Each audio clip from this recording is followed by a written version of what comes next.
কেমন আছেন সবাই? আশা করছি ভালো আছেন। আপনাদের সবার আশীর্বাদে আমরা মোটামুটি ভালো আছি।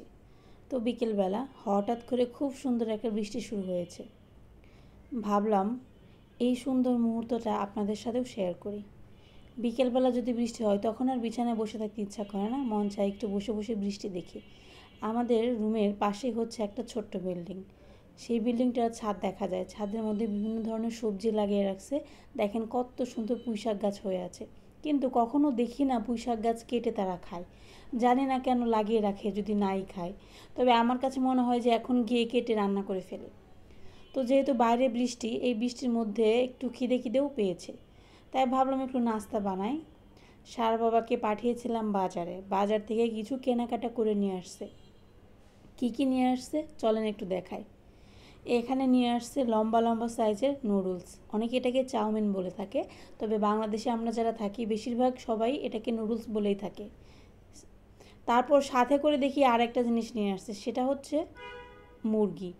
এটা আসলে আমি বলে দেইনি, উনি নিজেই নিয়ে আসছে। ওনার নাকি হঠাৎ করে চিকেন ফ্রাই খেতে মন চাইছে নুডলসের সাথে, যেই বলা সেই কাজ।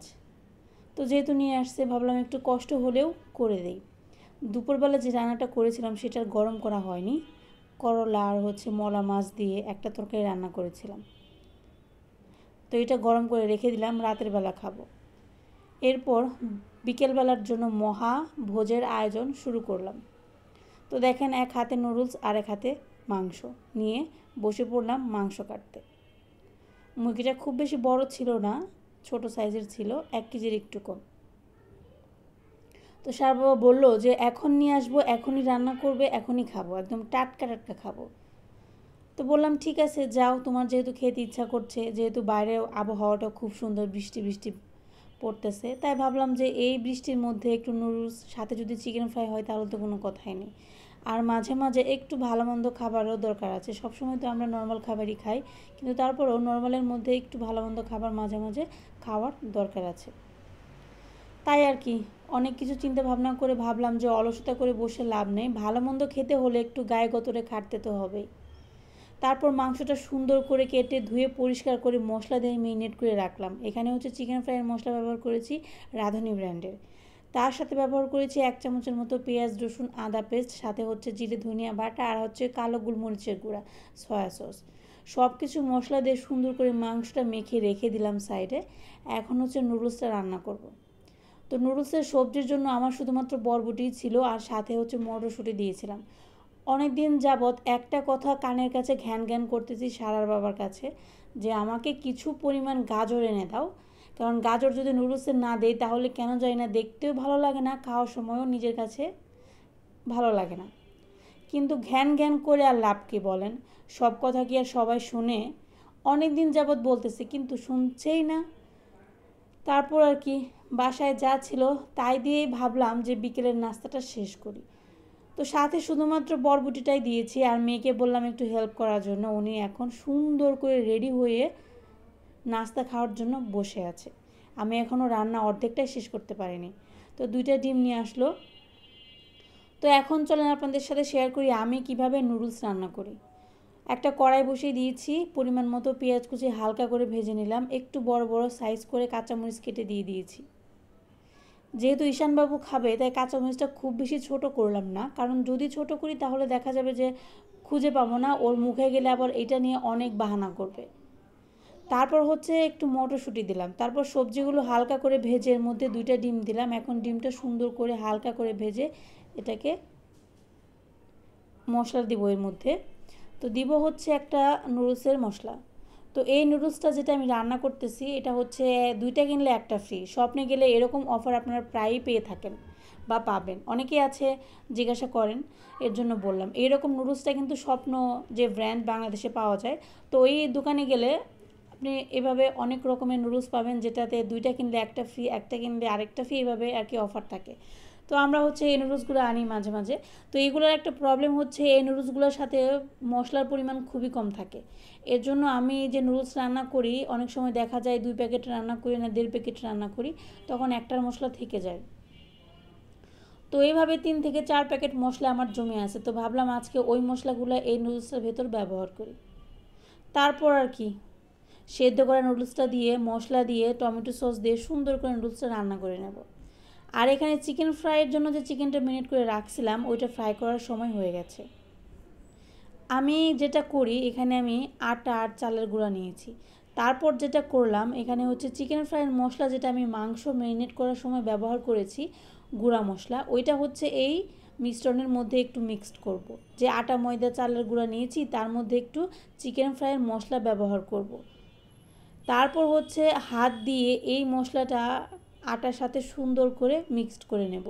এটা হচ্ছে একান্তই আমার রেসিপি, আপনারা চাইলে ট্রাই করে দেখতে পারেন, আশা রাখছি আপনাদেরও পছন্দ হবে।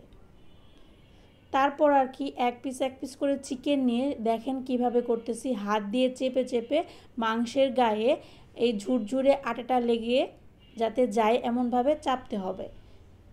তারপর হচ্ছে এইভাবে একটা একটা পিস করে তেলের মধ্যে দিয়ে দেবেন।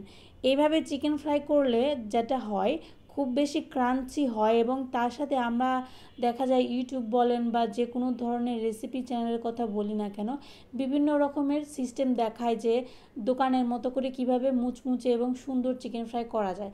তার জন্য তারা দেখা যায় ডিম ব্যবহার করে, বরফের জল ব্যবহার করে। আমি কিছুই করি না, আমি জাস্ট চিকেন ফ্রাইটা মশলা দিয়ে মেরিনেট করে রেখে এইভাবে একটা আটার মিশ্রণ তৈরি করি। তারপর হচ্ছে মাংসগুলো এক এক পিস করে আটার গায়ে এপিট ওপিট সুন্দর করে মাখিয়ে তেলে ফ্রাই করি।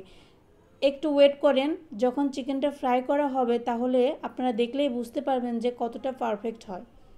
ডিম বরফের জল কিচ্ছু ব্যবহার করা দরকার নেই, এইভাবে করবেন দেখবেন দেখতে একদম দোকানের মতো হয়েছে, খেতে কোনো অংশে কম হবে না।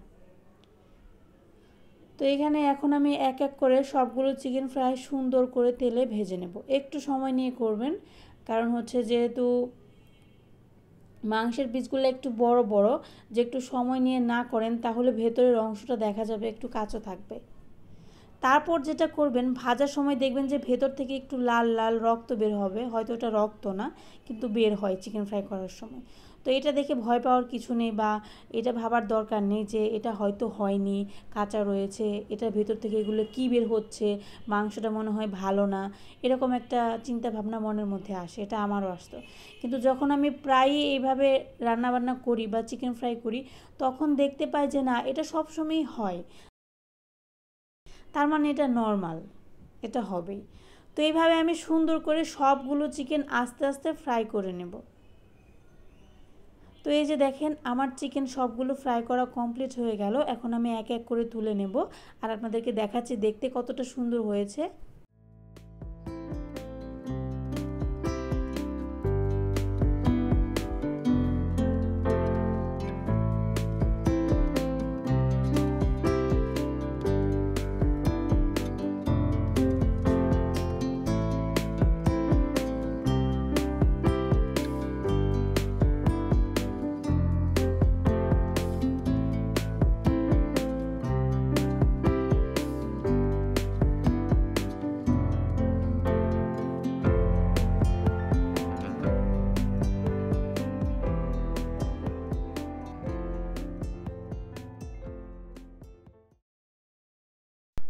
তো স্পেশাল বিকেলের নাস্তা বানানো আমার কমপ্লিট। কি কি বানালাম আপনাদের সাথে শেয়ার করলাম, রেসিপিও দেখালাম, চিকেন ফ্রাই সাথে হচ্ছে নুডলস। তো এই হচ্ছে আমার আজকের বিকেলবেলার নাস্তা। এখন সময় হচ্ছে খাওয়া দাওয়া করা। তো আমি ঈশান বাবুকে খাওয়াই দিচ্ছি আর এখানে আমিও খাওয়া দাওয়া করতেছি। সত্যি কথা বলতে গেলে আজকের বিকেলের নাস্তাটা এত ভালো লেগেছে, খেতে খুব ভালো হয়েছিল। চিকেন ফ্রাইটা তো একদম কি বলবো, খুবই ভালো হয়েছিল। আমি যদি নিজের ভাষায় বলি তাহলে বলবো যে এটা দোকানের চাইতে অনেক বেশি ভালো হয়েছিল। তো আপনারা চাইলে আমার রেসিপিটা ফলো করে একবার হলেও খেয়ে দেখবেন, আশা রাখছি আপনাদের খুব ভালো লাগবে। তো আজকের ভিডিওটা এই পর্যন্তই, ভালো থাকবেন সবাই, যদি কোনো ভুল হয়ে থাকে অবশ্যই ক্ষমার দৃষ্টিতে দেখবেন। তো ধন্যবাদ সবাইকে, ভালো থাকবেন সবাই।